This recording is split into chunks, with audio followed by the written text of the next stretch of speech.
पिछले वीडियो में हम दो वेरिएबल का क्रैमर्स रूल सीखे थे। अब इसमें हम तीन ठो वेरिएबल का x, y और z को वैल्यू निकालना सीखेंगे क्रैमर्स रूल से।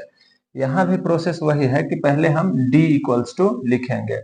अब ये थोड़ा बड़ा है क्योंकि इसमें 3 वेरिएबल है, तो d निकालेंगे। d में हो गया कि फर्स्ट वैल्यू x का, उसके बाद y का, उसके बाद z का।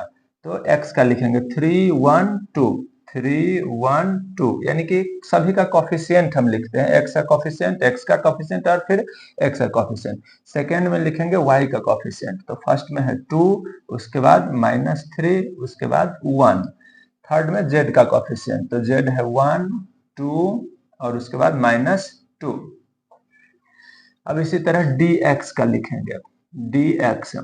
dx में फर्स्ट वैल्यू x का होता है, तो इसमें हम फर्स्ट में यानी कि x के पोजीशन पर हम कांस्टेंट लिखेंगे, तो 7 2 -1। और बाकी के दो में यही ऊपर से देख करके लिखेंगे 2 -3 1 1 2 -2। इसी तरह फिर dy, अब y का पोजीशन सेकेंड में होता है, तो सेकेंड में हम लिखेंगे एक कांस्टेंट 7 2 -1, यानी कि 7 2 -1। फर्स्ट में यही ऊपर से 3 1 2 3 1 2 और सेकेंड में यही 1 2 -2। इसी तरह अब dz का, अब z का पोजीशन थर्ड में है, तो कांस्टेंट हम थर्ड में लिखेंगे, तो 7 2 -1। अब फिर फर्स्ट का पोजीशन यही 3 1 2 3 1 2 और सेकेंड का पोजीशन 2 -3 2 -3 और 1 हो जाएगा।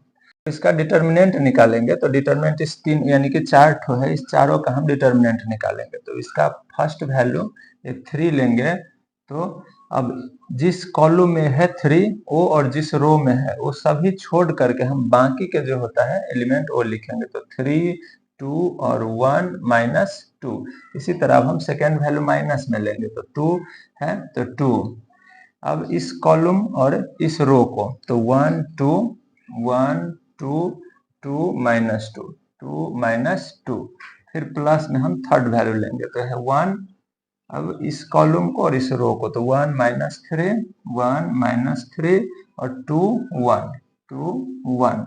अब इसको हम सॉल्व करेंगे, इसके लिए हम यहाँ पे जगह रहने देते हैं। इसका सॉल्यूशन यहाँ पर, अब 3 का 3, अब 2/2 का डिटर्मिनेंट है, 2/2 का डिटर्मिनेंट, तो 3 2 जा 6 -2 1 जा 2 -2, फिर इसका 2 1 जा -2 -2 2 जा 4 प्लस 1, तो 1 1 जा 1 -6, तो हो जाएगा +6। इसके बाद 6 -2 4 4 3 जा 12 -2 -4 -6। तो एक लाइन लिख ही देते हैं, -6 प्लस 1 6 प्लस 1 7, तो हो गया 12 माइनस प्लस 6 2 जा 12 और प्लस 7 1 जा 7, तो 12 प्लस 12 24 24 प्लस 7 31 हो जाएगा। इसी तरह यही प्रोसेस से आप लोग dx का भी वैल्यू निकालिए, ये भी 31 ही आएगा। dy का भी वैल्यू निकालिएगा, ये भी 31 ही आएगा। और dz का वैल्यू यहाँ पे हो जाएगा 62 आएगा।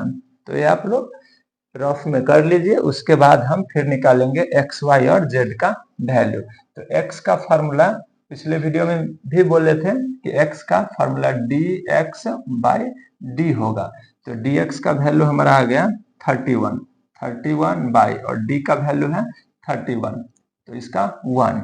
इसी तरह y का dy/d, अब dy का हमारा वैल्यू है फिर 31 ही है, 31/d, d का है 31, तो 1।